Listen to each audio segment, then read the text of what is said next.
নেটের অবস্থা বাজে ছিল, দ্যাটস ওয়াই বুঝি নাই। আবার একটু প্রশ্নটা আচ্ছা, করো তো। সমস্যা নাই ভাইয়া। এই যে 4 নাম্বার লাইনটা, হ্যাঁ, তাহলে একটু খেয়াল 4 করে নাম্বার দেখো। লাইনে জটিল যৌগ গঠনকারী। জি, নিঃসঙ্গ ইলেকট্রন যুগল প্রদানকারী ঋণাত্মক আয়ন। আমি বলছিলাম লিগ্যান্ড গুলা ঋণাত্মক আয়ন হইতে পারে, আবার যৌগ হইতে পারে। যেমন এই যে খেয়াল করো, এই যে ক্লোরাইড আয়ন, এই যে সায়ানাইড আয়ন, এগুলো হচ্ছে ঋণাত্মক আয়ন। আর এই ঋণাত্মক আয়ন গুলাতে খেয়াল করে দেখো, এই যে মুক্তজোড় ইলেকট্রন আছে, নিঃসঙ্গ ইলেকট্রন যুগল আছে। যুগল মানে হচ্ছে দুইটা। তাহলে এইগুলা হচ্ছে লিগ্যান্ড, আবার যৌগ অথবা যৌগ। যেমন এই যে NH3 একটা যৌগ, এই যে পানি একটা যৌগ, এদেরও নিঃসঙ্গী ইলেকট্রন যুগল আছে। আর জটিল যৌগ যখন গঠন করে, তখন এই যৌগগুলা বা ঋণাত্মক আয়নগুলা এই নিঃসঙ্গী ইলেকট্রন যুগল কি করতে পারে, দান করতে পারে। ঠিক আছে, এই জন্য এদেরকে লিগ্যান্ড বলা হয়। বুঝাইতে পারলাম? জি ভাইয়া। আচ্ছা, তারপর পড়া শেষ?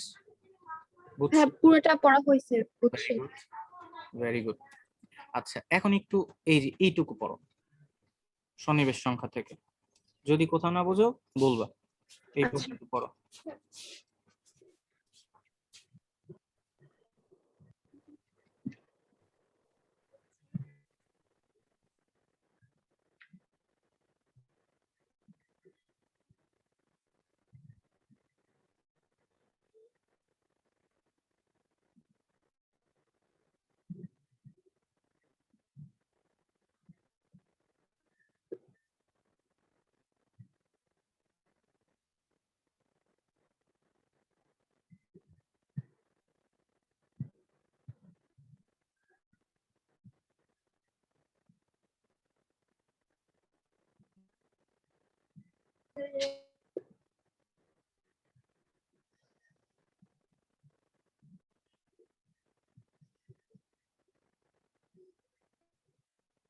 ভাইয়া, সন্নিবেশ বন্ধনে আবদ্ধ হয়ে মানে মানে এটা কি বুঝাইলো লাস্টের সন্নিবেশ লাইনটা? বন্ধন, সন্নিবেশ বন্ধন গঠন করে লিগেন্ড। আর কি।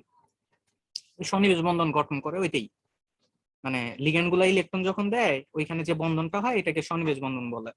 নর্মালি কি থাকে, যে সোডিয়াম ক্লোরাইড আয়নিক যৌগ থাকে, মনে করো পানি, এটাতে সমযোজী বন্ধন থাকে। এরকম পেট্টামিন কিউপ্রিক সালফেট বা পটাশিয়াম ফেরোসায়ানাইড, এইগুলাতে সন্নিবেশ বন্ধন থাকে। এটাই বুঝাইছি।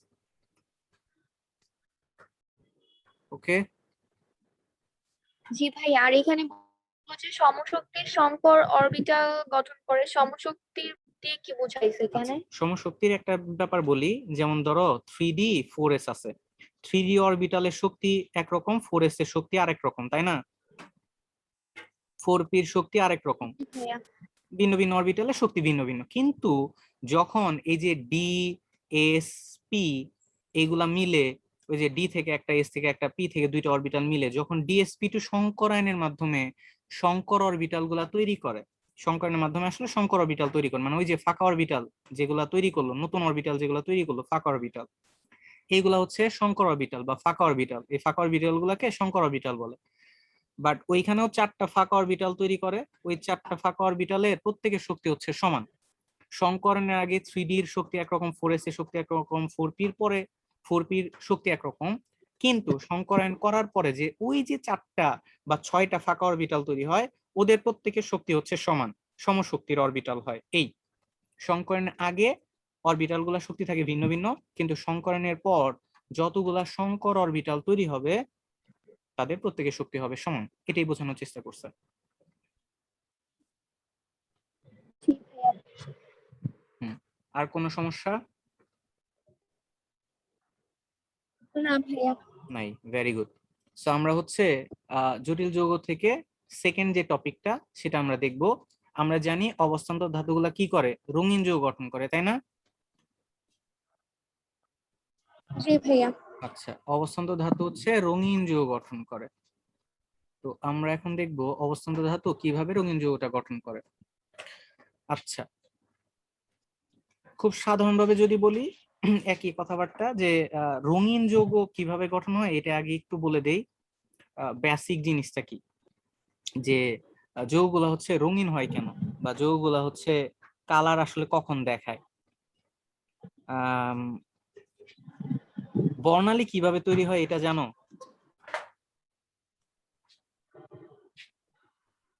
ভাইয়া জানতাম তো, ভুলে গেছি এখন। আচ্ছা, আমি একটু বলে দেই যে আসলে কি হয়। যখন নরমালি কোনো একটা পরমাণুতে কোনো হচ্ছে মানে আলো পড়ে, মনে করো কোনো একটা পাতার সবুজ পাতা আসলে সবুজ দেখায় কেন, সেটা যদি বলি খুব সহজভাবে, যে কোনো একটা অরবিটালে যখন হচ্ছে আলো পড়ে, বা এক কথায় যদি বলি কোনো শক্তি দেয়া হয়, যদি কোনো পরমাণুতে যদি কোনো শক্তি দেয়া হয়, তখন ওই পরমাণুর অরবিটাল গুলাতে যে ইলেকট্রন গুলা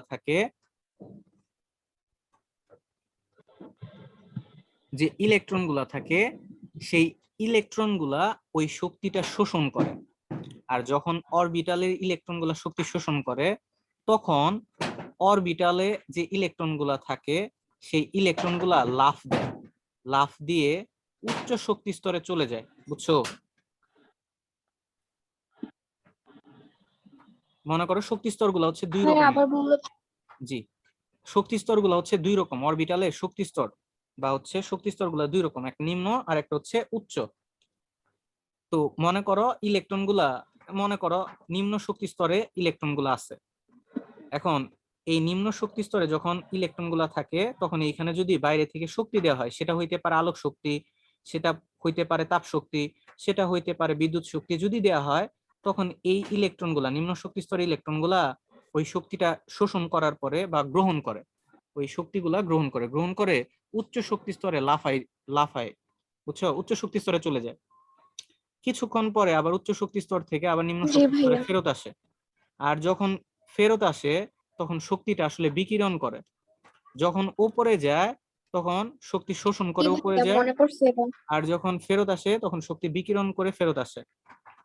তো এই যে শোষণ আর এই যে বিকিরণ, আলোর যে শক্তি যে শোষণ আর বিকিরণ আছে, তখন এদের মধ্যে একটা শক্তির তারতম্য ঘটে।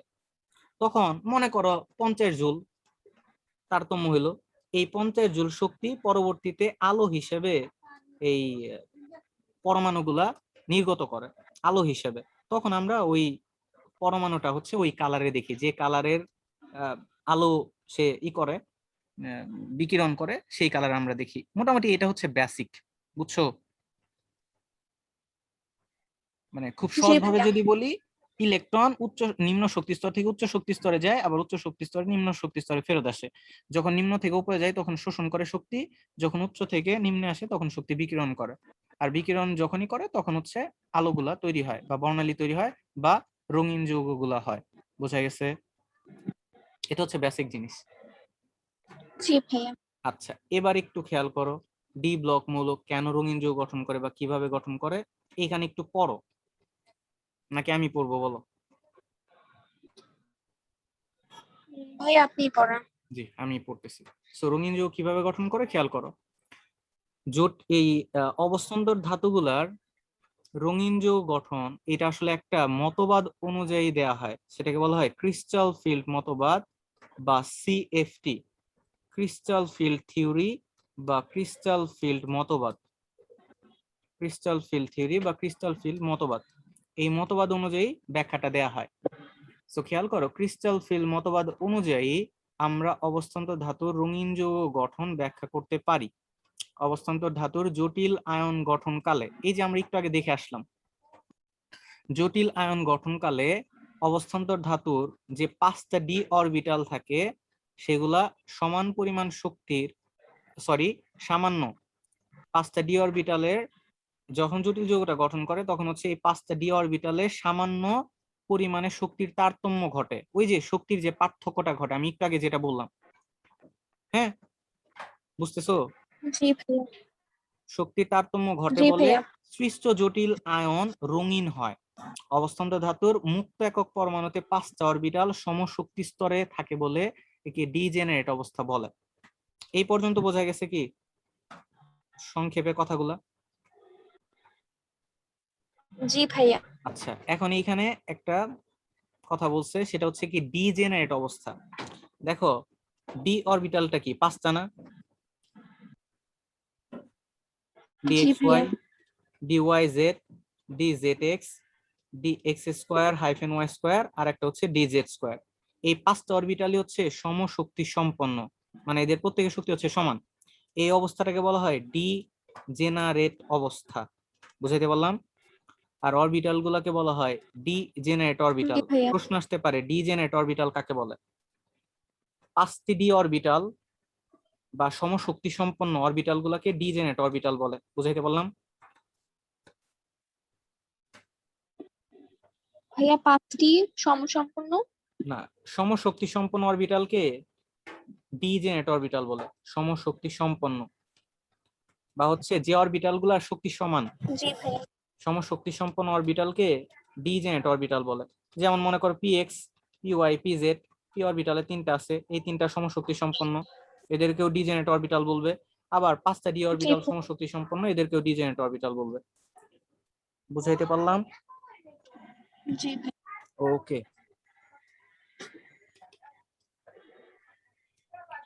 ওকে,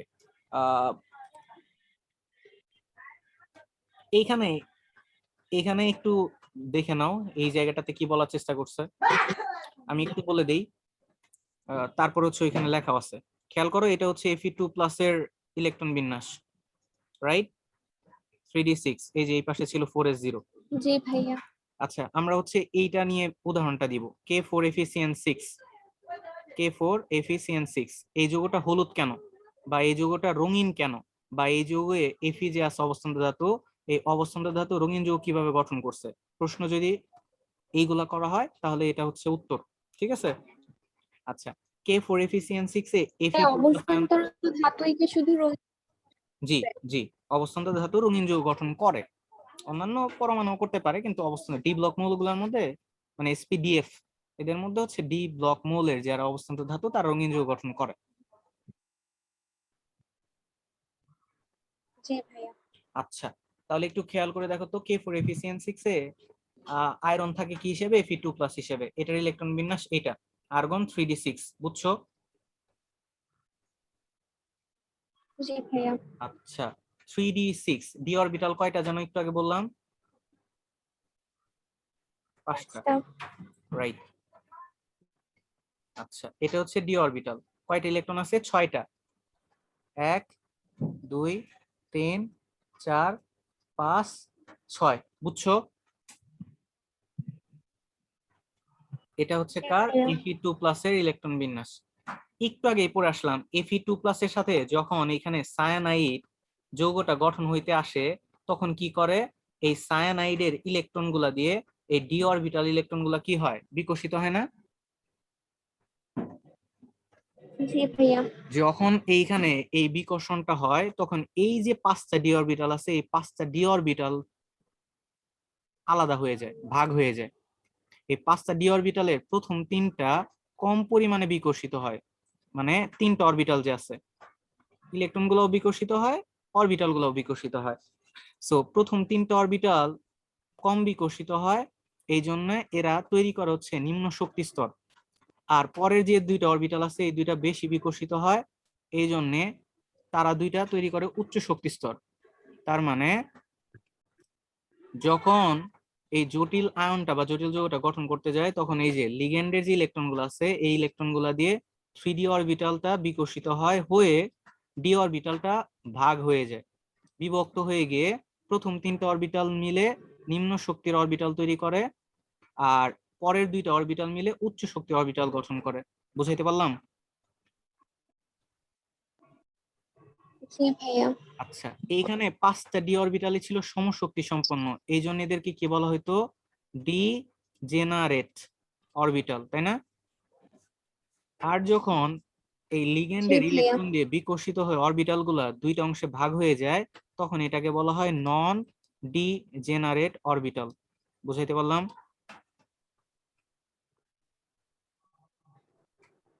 ভাইয়া, আম, কখন নন ডিজেনারেট হয়? যখন অরবিটাল গুলো এই যে 2 রকমে ভাগ হয়ে যায়, আগে ছিল 5টা অরবিটাল, একই জি। সমশক্তি সম্পন্ন ছিল, কিন্তু যখন এসে জি লিগ্যান্ড ভাইয়া। যুক্ত হইলো, তখন এরা 3টা মিলে নিম্ন শক্তির অরবিটাল গঠন করলো, আর 2টা মিলে উচ্চ শক্তির অরবিটাল গঠন করলো, বোঝা গেছে? জি ভাইয়া। আচ্ছা, আর এইখানে 3টা অরবিটাল না, 1 2 3, জি ভাইয়া। এই অরবিটাল গুলাকে T2G অরবিটাল বলে, ট্রিপলি বন্ডেড অরবিটাল, মানে তিনটা, এজন্য বলে ট্রিপলি, মানে তিনটা মিলে, এজন্য এদেরকে বলা হয় T2G অরবিটাল। ওকে, নিম্ন শক্তির অরবিটাল গুলোর নাম কি? T2G জি ভাইয়া। অরবিটাল। আর উচ্চ শক্তির অরবিটাল গুলোকে বলা হয় ইজি অরবিটাল। বুঝছো? জি ভাইয়া। এখন মনোযোগ দাও। এই 3D অরবিটালে টোটাল ইলেকট্রন ছিল কয়টা? Fe2+ এ কয়টা ইলেকট্রন ছিল? 3d6। কয়টা ছিল? 6টা। সো কি করবে, ইলেকট্রন গুলা এই অরবিটাল গুলাতে প্রবেশ করবে। তো প্রথমে কি করে, ইলেকট্রন একটা একটা করে প্রবেশ করে। নিম্ন শক্তি স্তরে একটা, এইখানে একটা, এইখানে একটা, এই তিনটা ইলেকট্রন প্রবেশ করলো। আরো তিনটা আছে, এইখানে একটা, এইখানে একটা, এইখানে একটা। বুঝছো? তাহলে 3D থেকে 6টা জি ইলেকট্রন নিম্ন ভাইয়া। শক্তি স্তর পূরণ করলো। মনে করো ধরো এখানে আরেকটা ইলেকট্রন আছে, তখন ওই ইলেকট্রনটা কই যাইতো বলো তো? 3D তে মনে করো আরেকটা ইলেকট্রন আছে, অন্যটায় হয়ে যাবে। কোথায় যাইতো? উপরটায়। রাইট, উচ্চ শক্তি স্তরে চলে যেত। এনিওয়ে, সো 3d6, তাহলে Fe2+ এর সাথে যখন সায়ানাইড এসে যুক্ত হয়, তখন ডি অরবিটাল দুইটা অংশে ভাগ হয়ে যায়। 3D থেকে ইলেকট্রন গুলা প্রথমে নিম্ন শক্তি স্তরে গেল। শেষ, এতটুকু বোঝা গেছে? জি ভাইয়া। এখন খেয়াল করো, এটা হচ্ছে নিম্ন শক্তির অরবিটাল। তো নিম্ন শক্তির, এটা শক্তির মান মনে করা হচ্ছে E1। এটা হচ্ছে উচ্চ শক্তির অরবিটাল, এটার মান হচ্ছে E2। তাহলে দুইটা শক্তি স্তরে পার্থক্য থাকবে না, সেটাকে বলা হয় ডেল ই, E2 মাইনাস E1। বুঝছো? জি ভাইয়া। তাহলে এইখানে কি একটা শক্তির পার্থক্য তৈরি হবে না? জি ভাইয়া হবে। এই শক্তিটাকে বলা হয় ক্রিস্টাল ফিল্ড বিভক্তিকরণ শক্তি। যেহেতু ক্রিস্টাল ফিল্ড মতবাদ, সেটাকে বলা হয় ক্রিস্টাল ফিল্ড বিভক্তিকরণ শক্তি। কি বলে? ক্রিস্টাল ফিল্ড বিভক্তিকরণ শক্তি। ওকে, সো এটা হচ্ছে ডেল ই। তো ডেল ই ইকুয়াল টু লেখা যায় hc/λ। এটা একটা সূত্র, এটা আমরা সেকেন্ড চ্যাপ্টারে পড়বো গুণগত রসায়নে। Del E equal to hc/λ। Okay, ভাইয়া। যেখানে এইচ হচ্ছে প্লাঙ্কের ধ্রুবক, সি হচ্ছে আলোর বেগ, আর এই ল্যামডাটা হচ্ছে তরঙ্গ দৈর্ঘ্য। কি? তরঙ্গ দৈর্ঘ্য। ঠিক আছে? তো নর্মালি জি এই ভাইয়া। ডেল ইর মানটা, ডেল ইর মানের সাথে ল্যামডার মানের সম্পর্ক যুক্ত। অবশ্যই ডেল ইর সাথে এখানে ল্যামডার একটা সম্পর্ক থাকবে। আর ল্যামডা হচ্ছে তরঙ্গ দৈর্ঘ্য। একটু আমাকে বলো তো, দৃশ্যমান আলোর তরঙ্গ দৈর্ঘ্য কত?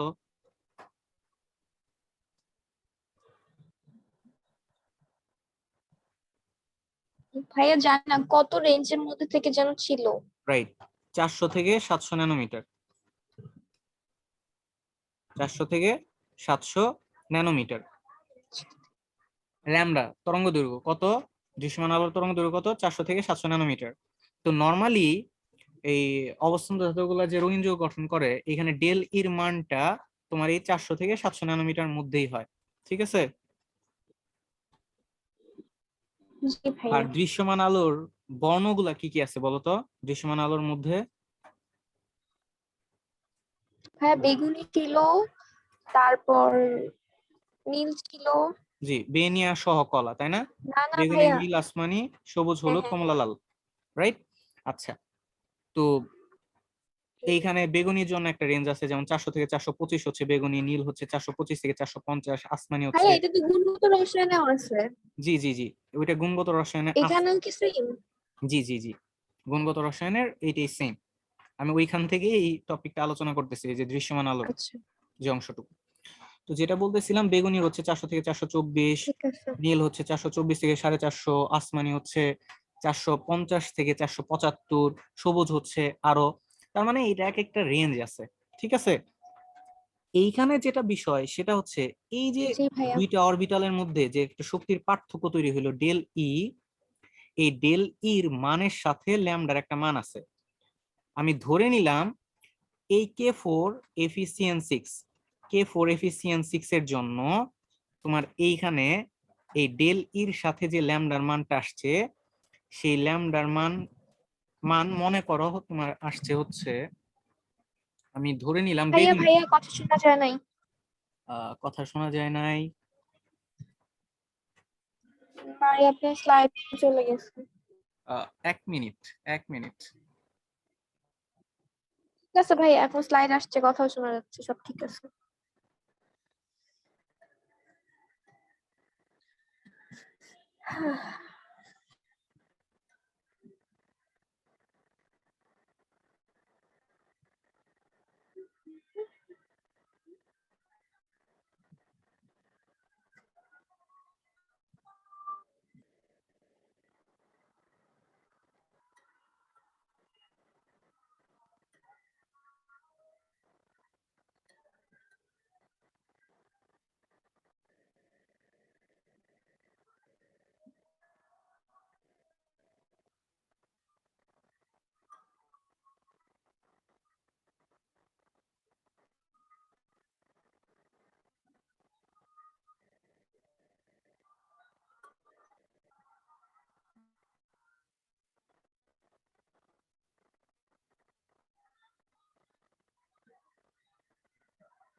Hello, hello, hello.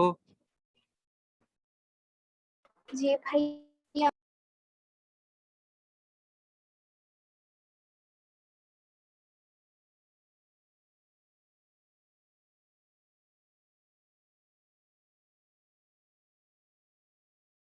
Hello, hello, hello. জি ভাইয়া শুনতে পাচ্ছি। হ্যাঁ, এটা কি রিডিং পড়ছিলা একবার? না, আপনি তো রিডিং করতে বলেনই নাই। আচ্ছা, বলি নাই। আচ্ছা, ঠিক আছে, আমি এটা লিখে দিছিলাম। এনিওয়ে, আহ এখন একটু একটু পড়ো তো।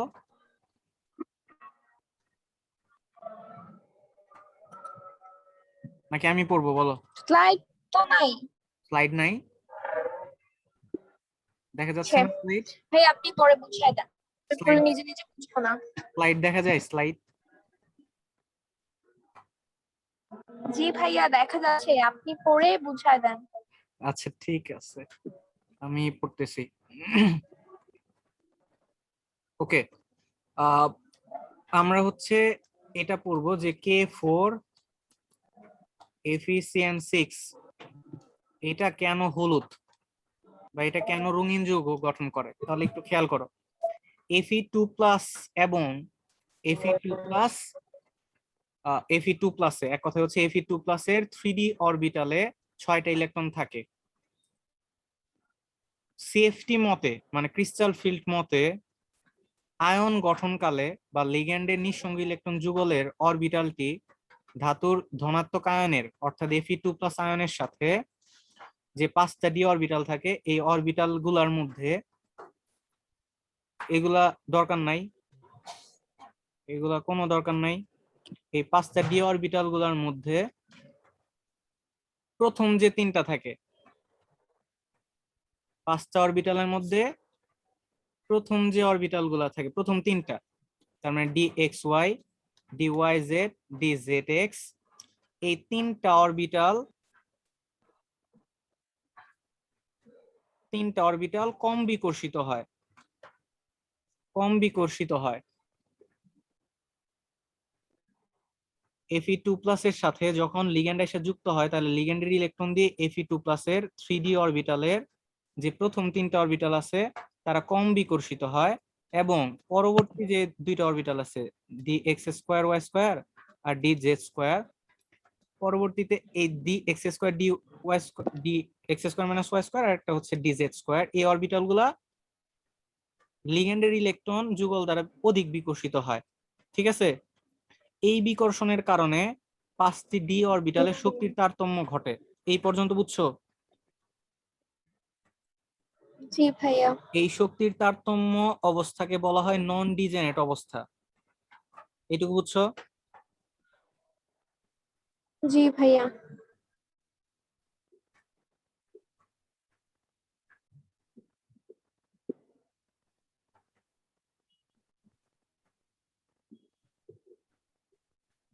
দেখা যাচ্ছে? আচ্ছা হ্যাঁ দেখা যাচ্ছে। আচ্ছা, এই অবস্থায় কম বিকর্ষিত DXY DYZ DZX এই অরবিটাল ত্রয় নিম্ন শক্তির অরবিটালে পরিণত হয় এবং এদেরকে T2G অরবিটাল শক্তির অরবিটাল সেট বলে। বুঝছো? জি ভাইয়া। আবার অধিক বিকর্ষণের কারণে dx2 - y2 dz2 অরবিটাল দ্বয়কে উচ্চ শক্তির অরবিটালে পরিণত হয় এবং এদেরকে ইজি শক্তির অরবিটাল সেট বলে। বুঝছো? ইজি শক্তির অরবিটাল মানে? মানে ওই উচ্চ শক্তির অরবিটাল গুলাকে ইজি অরবিটাল সেট বলে, নাম দিছে ওইগুলো, ওদের মন চাইছে নাম দিছে, আচ্ছা এটা নাম আর কি। নাম জি নাম নাম। ভাইয়া। আচ্ছা, উৎপন্ন জটিল আয়নের বর্ণ ডেল ই এর মাত্রার উপর নির্ভর করে। ওই যে আমরা বললাম উচ্চ শক্তির অরবিটাল হচ্ছে শক্তির মান হচ্ছে E2, নিম্ন শক্তির মান হচ্ছে E1, তো এদের মধ্যে একটা পার্থক্য থাকে সেটা হচ্ছে ডেল ই, আর ডেল ই সমান সমান লেখা যায় hc/λ, তাহলে ডেল ইর সাথে ল্যামডার একটা সম্পর্ক থাকে, তাই না? জি ভাইয়া। আচ্ছা, এখন খেয়াল করো যে হ্যাঁ ভাইয়া ওই স্লাইডটা জানি একটু একটা জিনিস। জি এই বলেন। যে dx2 - y2 এইটা কি ভাইয়া? dx অধিক বিকর্ষণের কারণে এইটাও dz2। কোনটা, এই লাইনটা? জি ভাইয়া আবার থেকে, হ্যাঁ এই লাইনটা। আচ্ছা, একটু বলে দিচ্ছি, ডি অরবিটাল তো 5টা টোটাল, তাই না? জি ভাইয়া। তো 5টার মধ্যে যখন হচ্ছে ওই লিগ্যান্ড এসে যুক্ত হয় তখন এই যে প্রথম যে 3টা আছে, প্রথম 3টা হচ্ছে DXY DYZ আর DZX, এরা মিলা তোমার হচ্ছে নিম্ন শক্তির অরবিটাল গঠন করে, এই 3টা মিলা। আর এই যে 2টা থাকলো জি ভাইয়া। ওইখানে dx2-y2 বলে, আবার dx2 - y2 বলে, dx2 - y2 আর dz2, এই 2টা অরবিটাল, এই 2টা মিলে উচ্চ শক্তির অরবিটাল গঠন করে। এটাই বলছে, আর কিছু না। অরবিটালের নাম dx2 - y2 dz2, অরবিটাল নাম এই। জি ভাইয়া বুঝতে পারছি। এখন খেয়াল করো, এইখানে তো আমার কি থাকে, ডেল ই থাকে, আর ডেল ই ইকুয়াল টু কি hc/λ, আর এই ডেল ইর সাথে ল্যামডার একটা সম্পর্ক থাকে। জি ভাইয়া। তো এইখানে যেটা হয় এই যে খেয়াল করো যে এইখানে আমার যে ডেল ইর মানটা এই যে K4Fe6 এর জন্য এই ডেল ইর যে মানটা আছে ওইটার সাথে ওইটা রিলেটেড সম্পর্কযুক্ত যে ল্যামডার মানটা আছে এই ল্যামডার মানটা যে থাকে সেটা আসলে বেগুনি কালারের হয়। কি কালারের? বেগুনি। জি, বেগুনি বর্ণের হয়। এখন খেয়াল করো, যখন এই K4Fe6 এই যৌগটার উপরে তোমার হচ্ছে কোন একটা সাদা আলো পড়ে, মানে কোন একটা আলো পড়ে, সাদা আলো, তো এই সাদা আলোর মধ্যে কি আছে? বেনিয়া সহকলা আছে, তাই না? জি আছে ভাইয়া। কিনা? তো বেনিয়া সহকলা থেকে এই K4Fe6 ওপর যখন হচ্ছে সাদা আলো পড়ে, তখন এই যে নিম্ন শক্তি স্তরে ইলেকট্রন গুলা ছিল না 6টা, এই ইলেকট্রন গুলা জি ভাইয়া। তখন ওই সাদা আলো থেকে এই যে বেগুনি কালার আছে এই বেগুনি কালারের বর্ণগুলা শোষণ করে। বুঝছো? এখানে ডেল ই, এদের মধ্যে শক্তি জি পার্থক্য ছিল ভাইয়া। ডেল ই, যেটার সাথে সম্পর্কযুক্ত হচ্ছে ল্যামডা, আর ল্যামডাটা হচ্ছে কি কালারে? বেগুনি কালার। অর্থাৎ এইখানে যে কালারটা আসবে সেই কালারটা আসলে শোষণ করবে, ইলেকট্রন গুলা এই বেগুনি কালার শোষণ করে। শোষণ করে কই যায়? উচ্চ শক্তি স্তরে লাফায় লাফায় যায়। বুঝছো? জি ভাইয়া। কিছুক্ষণ পরে আবার উচ্চ শক্তি স্তর থেকে ইলেকট্রন গুলা যখন ফেরত আসে, তখন এখানে এই বেগুনি বর্ণের সম্পূরক বর্ণ যেগুলো আছে, কমপ্লিমেন্ট কালার, সম্পূরক বর্ণ, এই বেগুনি বর্ণের সম্পূরক বর্ণ হচ্ছে হলুদ। তখন এই ইলেকট্রন গুলা যখন ফেরত আসে তখন এই হলুদ কালারটা হচ্ছে বিকিরণ করে। আমরা জানি যখন ইলেকট্রন ওপরে যায় তখন শক্তি শোষণ করে, আর যখন ইলেকট্রন নিচে আসে তখন বিকিরণ করে। তো শোষণ করলো কি? শোষণ করলো হচ্ছে বেগুনি। বেগুনি কালারটা কি করলো? শোষণ করলো। শোষণ করছে কি কালার? বেগুনি। আর বিকিরণ করবে কি? বেগুনি বেগুনি। কালারের যে সম্পূরক বর্ণ আছে হলুদ, সেটা বিকিরণ করবে। আর কোন একটা যৌগ যখন যে কালার বিকিরণ করে তখন ওই যৌগটা দেখতেও ওই রকমই মনে হয়। ঠিক আছে? K4Fe6 যেহেতু বিকিরণ করে হলুদ, জি তাই ভাইয়া। K4Fe6 এর যৌগের কালারটা হয় হলুদ। বুঝছো? জি ভাইয়া। আচ্ছা, তো এইখান থেকে তোমার যেটা মাথায় রাখতে হবে, তাহলে সম্পূরক বর্ণগুলা সম্পর্কে আইডিয়া রাখতে হবে না, যে কোন কালারের সম্পূরক বর্ণ কোনটা। জি ধরো ভাইয়া। এই যে যেমন বেগুনি জি কালার শোষণ ভাইয়া। করছে বেগুনি, তাহলে বিকিরণ করবে কি? হলুদ। যদি লাল শোষণ করে তাহলে যৌগের কালার হবে সবুজ। যদি সবুজ শোষণ করে যৌগের কালার হবে লাল। যদি নীল করে তাহলে যৌগের কালার হবে কমলা। বুঝছো? জি ভাইয়া। তো এই সম্পূরক বর্ণগুলা মাথায় রাখতে হবে, কেমন? জি ভাইয়া। আচ্ছা, এইখান থেকে আরেকটা জিনিস মনে রাখবা, যেমন K4Fe6, তো এইখানে যে এই যে আমাদের লিগ্যান্ড আছে, এই লিগ্যান্ডটা যদি শক্তিশালী হয় তখন তাদের বর্ণটা হবে গাঢ়। বর্ণ হবে গাঢ় লিগ্যান্ড যদি কি হয়? শক্তিশালী লিগ্যান্ড হয়। আর যদি দুর্বল লিগ্যান্ড হয় তাহলে রং হবে হালকা। একটা শক্তিশালী লিগ্যান্ডের এক্সাম্পল দিতে পারবা?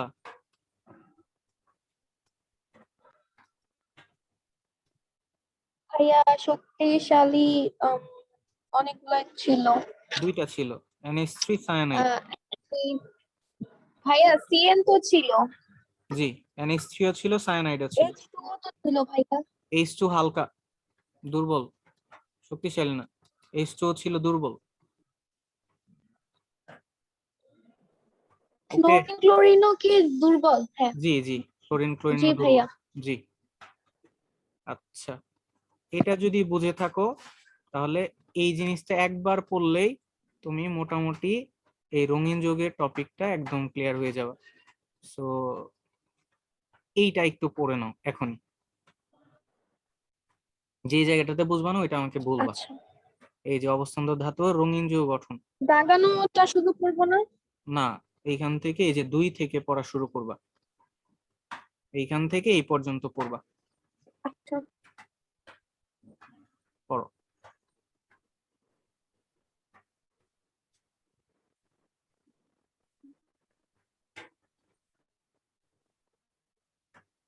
ভাইয়া তার মানে ডি অরবিটালে যে যদি না থাকে তাহলে তারা কখনোই রঙিন হবে না।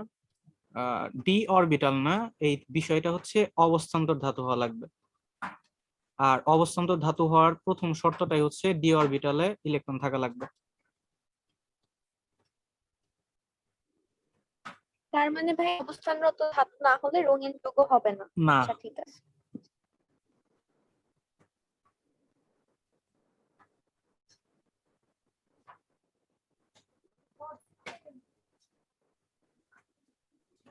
ভাইয়া শক্তির তারতম্যের সাথে জটিল আয়ন রঙিন হওয়ার সম্পর্ক কি?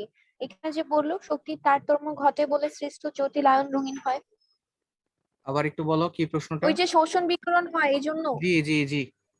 এই যে এখানে জি জি। আচ্ছা।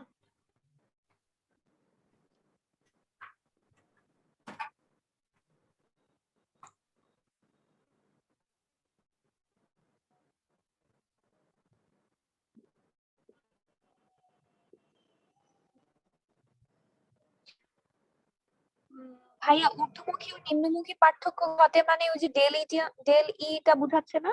Del E ah, equal to E1 minus E2। এই যে এটা ঊর্ধ্বমুখী আর নিম্নমুখী পার্থক্য ঘটে। জি ভাইয়া। তার মানে ওই যে উচ্চ শক্তি স্তর আর নিম্ন শক্তি স্তরে ভাগ হয়ে যায় না, এটা বুঝাইছ।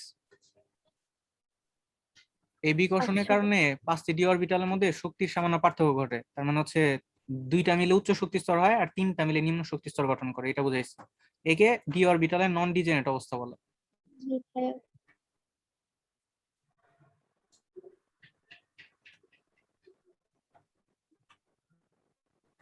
ভাইয়া এটা কিভাবে জটিল আয়নের বর্ণ বিভিন্ন দুর্বল ও সবল লিগ্যান্ডের প্রভাব সৃষ্ট ডেলির মাত্রার উপর নির্ভর করে, মানে ডেলির মাত্রার উপর কি নির্ভর করে? আহ, কোন জায়গাটাতে, কোন জায়গাটা? যেমন H2 এর আগে নিচে নিচে ক্রিস্টাল ফিল বিভক্তিকরণ শক্তির নিচের লাইনটা। না ভাইয়া উপরে উপরে। হুম। রেড এই কালার লাস্ট লাইন, রেড কালারের দাগানো। জটিল আয়নের বর্ণ বিভিন্ন দুর্বল ও সবল লিগ্যান্ডের প্রভাবে সৃষ্ট ডেল ই এর মাত্রার উপর নির্ভর করে। ওকে, বিষয়টা হচ্ছে এই যে আমরা বললাম ডেল ই, ডেল ই মানে কি E2 মাইনাস E1 না? তো এইখানে আমার ডেল ই জি এর ভাইয়া। ভ্যালুটা কতটা হবে সেটা আসলে ডিপেন্ড করে কোন লিগ্যান্ডটা যুক্ত আছে, সেটা কি দুর্বল লিগ্যান্ড আছে নাকি সবল লিগ্যান্ড আছে। তো সবল লিগ্যান্ড হলে তোমার হচ্ছে এখানে আহ এই ডেল ইর মানটাও ভিন্ন হবে। আবার দুর্বল লিগ্যান্ড হইলে ডেল ইর মান ভিন্ন হবে। আর ডেল ইর মান যদি ভিন্ন হয় তো এই সি বাই ল্যামডা, এই ল্যামডাও ভিন্ন হবে। ডেল ই ভিন্ন হইলে ল্যামডাও ভিন্ন হবে। আর ল্যামডাও যদি ভিন্ন হয় তাহলে কালারও বিভিন্ন হবে, মানে বিভিন্ন কালার শোষণ করবে, বিভিন্ন কালার বিকিরণ করবে। এক কথায় হচ্ছে যে সেটা মাথায় রাখবা যে লিগ্যান্ড গুলো যদি দুর্বল হয় তখন হচ্ছে বর্ণের কালারটা হয় হালকা। আর যদি লিগ্যান্ডটা যদি সবল হয় মানে শক্তিশালী হয় তখন এই যৌগের কালারটা হয় গাঢ়, হালকা গাঢ়। যেমন আমাদের K4Fe6 এখানে আছে সায়ানাইড, সো এইখানে এদের বর্ণ যে হলুদ এটা হচ্ছে গাঢ় হলুদ। আর যদি অন্য একটা যৌগ থাকতো, যেমন এই মনে করো পানি দিয়ে কোনো একটা যৌগ গঠন করা আছে, সেক্ষেত্রে এর কালারটা হবে হালকা কালার। এই জি ভাইয়া।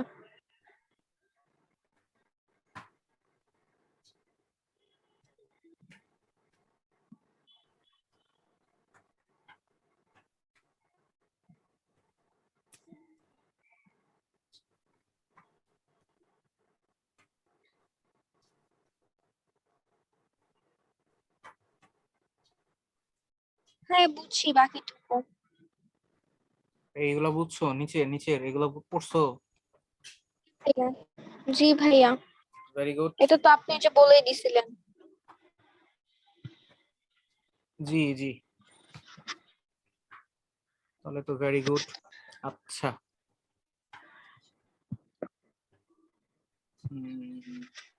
ওকে। এই যে দেখো আমার এই এই জায়গাটাতেও মানে খুব করে লেখা আছে যে হলুদের সম্পর্ক বর্ণ হচ্ছে বেগুনি, নীলের হচ্ছে কমলা, লালের হচ্ছে সবুজ। লিগ্যান্ড শক্তিশালী হলে বর্ণ গাঢ়, লিগ্যান্ড দুর্বল হলে হালকা বর্ণ। আর এখানে সুন্দর করে লিখে আছে জিনিসগুলা।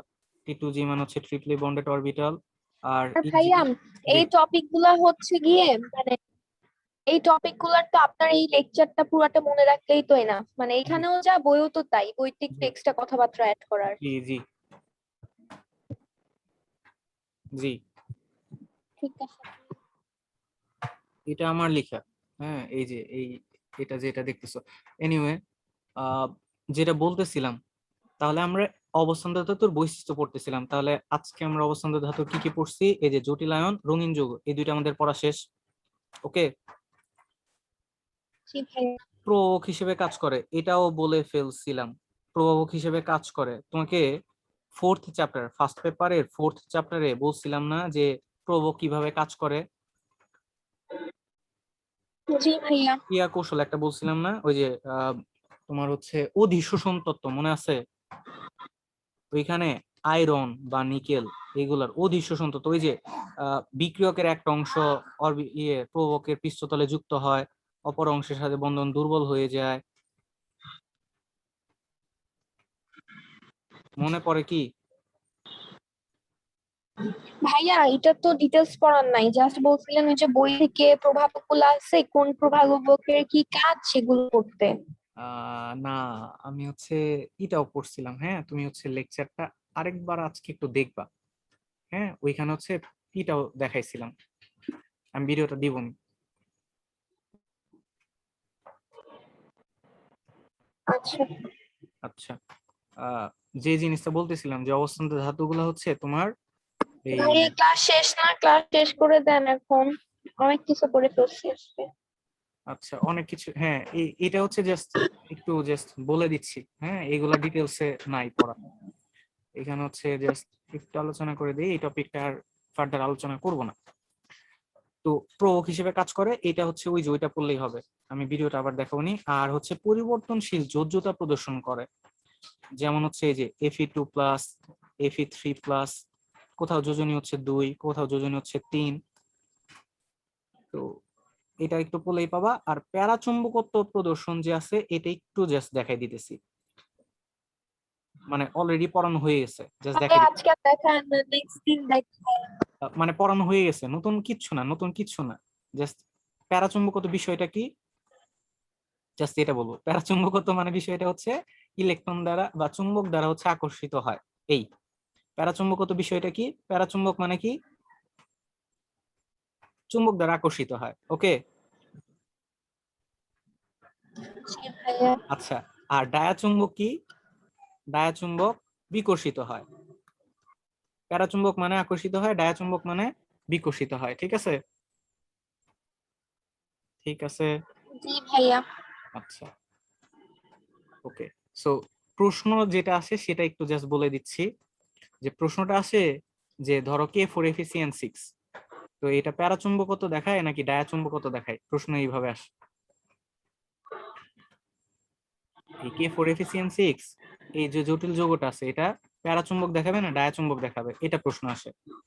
তো কিভাবে করবা একটু বলে দেই।